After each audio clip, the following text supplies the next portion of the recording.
Aussi, j'ai très vite compris, très jeune, qu'il serait plus difficile d'accéder à des postes à responsabilité en étant une femme. Et donc, je me suis dit, il faut faire quelque chose, il faut s'engager pour que ça bouge, que les lignes bougent et qu'on arrive à quelque chose de plus acceptable pour tout le monde.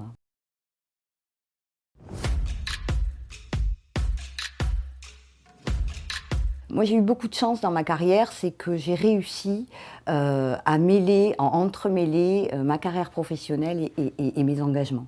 Et donc, j'ai toujours cherché à pouvoir trouver une relation entre les deux pour que pour faire en sorte que mon métier ait du sens.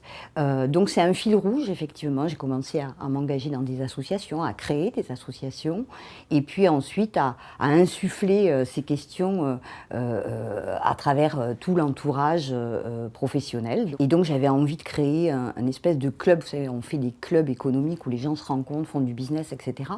Et le constat, c'est qu'à chaque fois que je me déplaçais dans un club, il y avait 95% d'hommes et 5% de femmes. Et je me dis, mais c'est pas normal. Donc c'est aussi de créer du réseau. Et je me disais, pourquoi les femmes n'arrivent pas à créer ce réseau et à en profiter? Et donc, par exemple, il y a une dizaine d'années, j'avais créé un club économique où je donnais comme condition pour y rentrer de venir en paire, donc avec un homme et une femme. C'était la condition. Et donc, on a pu créer ce club où il y avait autant de femmes que d'hommes, ce qui n'arrivait jamais. Ça change tout, en fait, parce que, effectivement, ça donne une espèce de dynamique.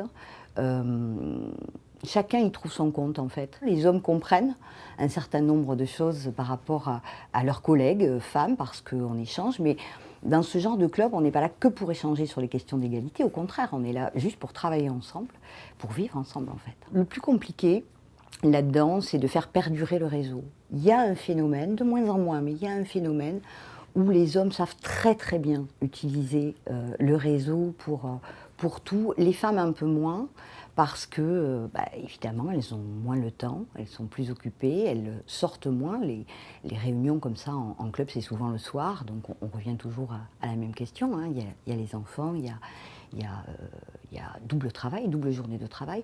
Donc il faut aussi qu'elles apprennent à avoir confiance en elles et puis à assumer le fait qu'elles aussi, elles ont droit à une carrière professionnelle épanouissante. Et d'ailleurs, plus épanouissante elle sera, et plus la vie de famille en sera, à mon avis, meilleure. Donc il y a ça, et puis il y a aussi le fait qu'il faut qu'elles fassent confiance aux hommes aussi, à leur mari, à leur père, etc. Et que certaines femmes aussi ont du mal à déléguer un certain nombre de choses. Il y a une prise de conscience de part et d'autre que les choses avancent, mais il faut qu'elles-mêmes prennent en main leur destin et qu'elles croient en elles et qu'elles pensent qu'elles peuvent tout faire, en fait.